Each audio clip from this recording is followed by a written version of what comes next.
After years of pickups drifting into luxury car pricing, affordable trucks are finally becoming real. The Slate Truck starts at $24,950, while Ford's larger four-door Fathom will start at $28,350. These are two very different takes on the same idea. Buyers should not have to spend a fortune to get a useful truck. And with only $3,400 separating them, Ford's extra doors, rear seats, integrated technology, and established dealer network become difficult to ignore. So should you order the Slate Truck now or wait for the Ford Fathom? Let's get into it. Slate Auto started this conversation by stripping the pickup back to its bare essentials. Even the name reflects the idea. The truck is meant to be a blank slate that owners can shape around their own needs. The standard model has 2 seats, manual roll-up windows, no built-in stereo, and no central touchscreen.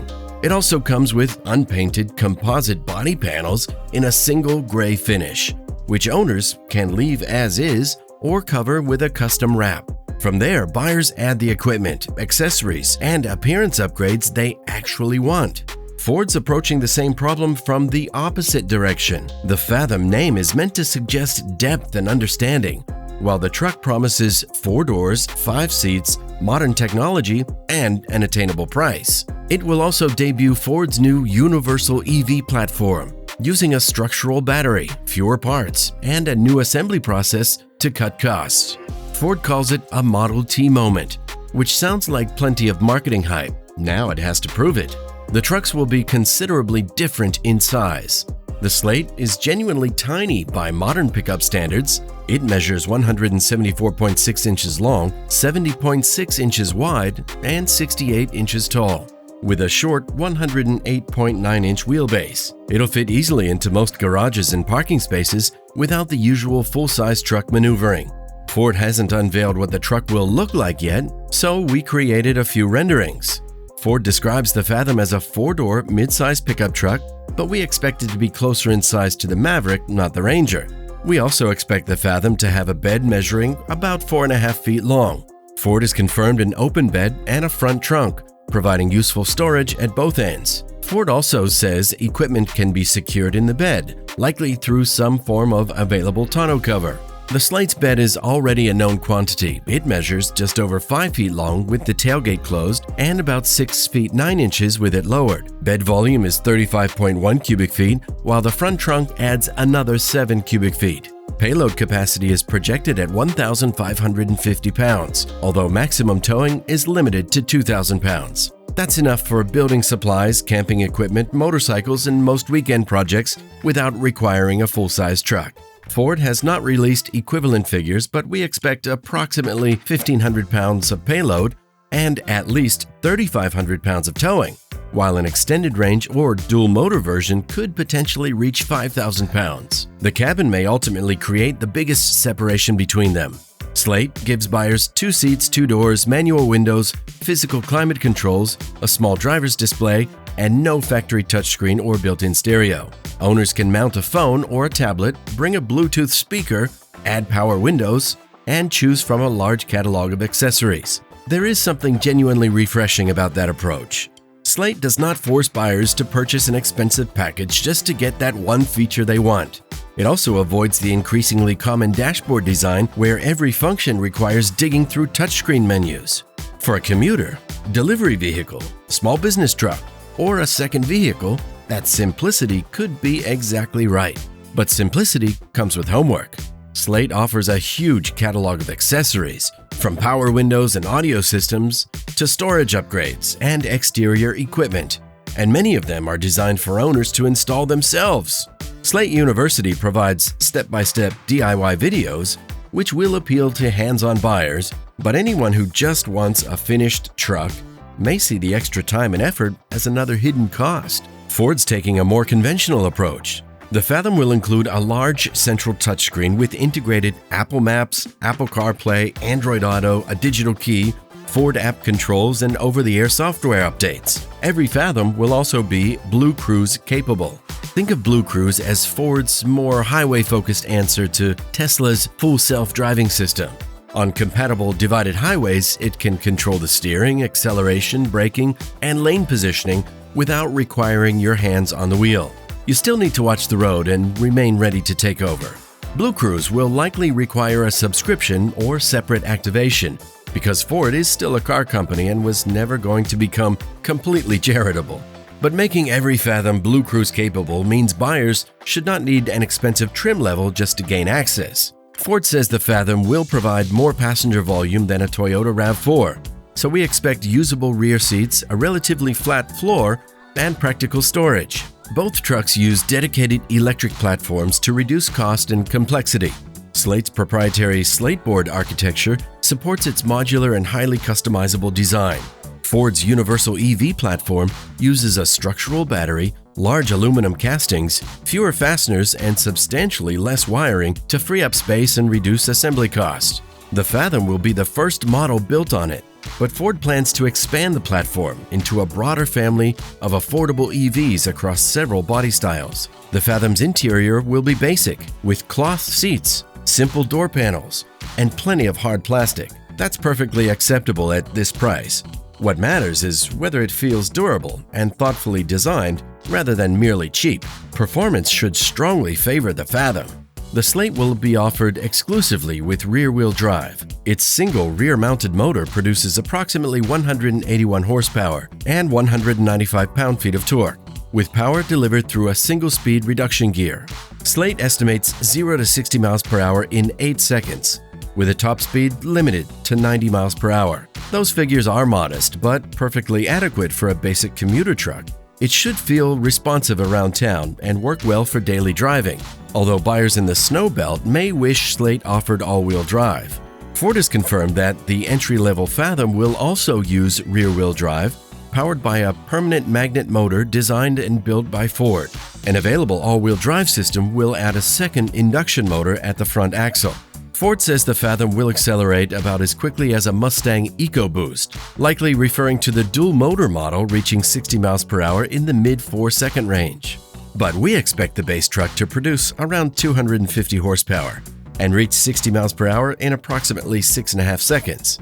The all-wheel drive version could produce around 325 horsepower, providing the stronger acceleration Ford is targeting.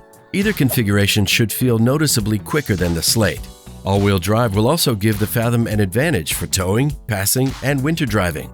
Range requires the most important educated estimate. The Slate uses a 65 kilowatt-hour lithium iron phosphate battery. With 63 kilowatt-hours of usable capacity, Slate projects 205 miles of range, although the final EPA figure has not yet been released. For local driving, that is respectable. Most owners will charge at home, travel far less than 205 miles each day, and rarely need a public charger.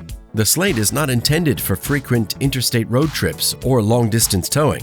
It's a small commuter and utility truck with a right-sized battery. Ford has confirmed that the least expensive Fathom will also use an LFP battery. Along with a rear-mounted motor, a larger battery pack will be available at additional cost. Based on the price, likely size, and efficiency-focused platform, we expect the standard battery to provide between 55 and 65 kilowatt-hours of usable capacity. Our estimated EPA range is approximately 225 miles. We expect the extended range Fathom to use an 85 kilowatt-hour battery and deliver close to 300 miles of range, likely with a starting price of around $37,000. Slate supports up to 120 kilowatt DC fast charging and estimates a 20 to 80% charge in approximately 30 minutes. Its 11 kilowatt onboard charger can complete a level 2 session from 20 to 100% in roughly 4 hours. We expect the Fathom to accept at least 150 kilowatts from a DC fast charger, with the larger battery potentially supporting between 175 and 200 kilowatts. A charging time of around 30 minutes from 10 to 80% would be competitive for an affordable electric truck. Ford has also confirmed bidirectional power capability. That means the Fathom will be able to send electricity out of its battery through compatible equipment, although Ford has not yet explained exactly which applications will be supported, how much power it will provide, or what additional hardware owners will need. The design uses a structural LFP battery as the center of the vehicle, while large aluminum castings replace numerous smaller components. Ford says the platform uses 20% fewer parts, 25% fewer fasteners, and a wiring harness more than 4,000 feet shorter than the one in its first-generation electric SUV. Ford will also build the front, rear, and central sections on separate lines before joining them together. The objective is to reduce assembly time, labor, and complexity without removing the features buyers use every day. Slate reaches affordability through similar thinking, but takes the minimalism further. Its truck uses fewer than half the parts of a typical pickup, unpainted composite body panels, and a deliberately simplified interior. Both approaches deserve credit. Slate proved buyers would accept a simpler vehicle in exchange for a genuinely lower price. Ford is responding by trying to preserve more conventional comfort and technology while finding additional savings beneath the surface. Slate expects to begin deliveries in late 2026, giving it roughly a one-year advantage. The company reported more than 180,000 reservation holders when it opened pre-orders. Strong evidence that buyers are interested in something smaller, simpler, and less expensive. Ford will open Fathom pre-orders in early 2027, with customer deliveries beginning later that year. Production will take place at Ford's Louisville assembly plant, while its prismatic LFP battery cells will be produced at Blue Oval Battery Park, Michigan. Slate's warranty is impressive for a startup. The battery and powertrain are covered for 10 years or 110,000 miles. While the standard vehicle warranty lasts 4 years or 50,000 miles. Roadside assistance is also included for 4 years or 50,000 miles. Ford has not announced Fathom-specific warranty coverage, but its biggest advantage will be an established dealer, parts, and service network, although some buyers would probably prefer Ford to sell it directly and leave the dealership F&I office out of the experience entirely. Slate is partnering with RepairPal to provide access to thousands of independent repair shops, including more than 100 locations currently capable of performing high-voltage EV work. That could provide useful coverage, but the consistency of the experience will not be clear until customer vehicles begin requiring real repairs. So, should you buy the Slate Truck or wait for the Ford Fathom? The Slate makes sense for one or two people who want the smallest, least expensive, and most customizable option.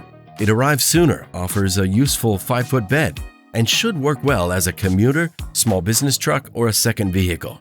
But for a household using one vehicle for everything, we'd wait for the Fathom. It's 4 doors, 5 seats, available all-wheel drive, integrated technology, stronger expected performance, and likely longer range option should make it far more versatile. Slate deserves credit for proving buyers still want simple, affordable trucks. Ford deserves credit for listening and responding with something more complete without immediately pushing the price into luxury territory. The larger question is whether Americans genuinely want affordable electric pickups or whether the entire segment remains overhyped. The F-150 Lightning failed to meet Ford's sales expectations and is being replaced by an extended-range version, while Cybertruck sales dropped sharply after its initial wave of publicity. Reservations and headlines clearly don't guarantee lasting demand. Could the smaller and cheaper Slate and Fathom finally get the formula right? Or are both companies overestimating how many buyers want an electric truck at any price? The Slate is the more creative choice. The Fathom will likely be the more practical one. Either way, after years of trucks becoming larger, heavier, and more expensive, buyers may finally have 2 legitimate reasons to spend less. Would you buy the Slate, wait for the Fathom, or avoid an electric truck altogether? Let us know in the comments, and stick around for more updates from Motor Future.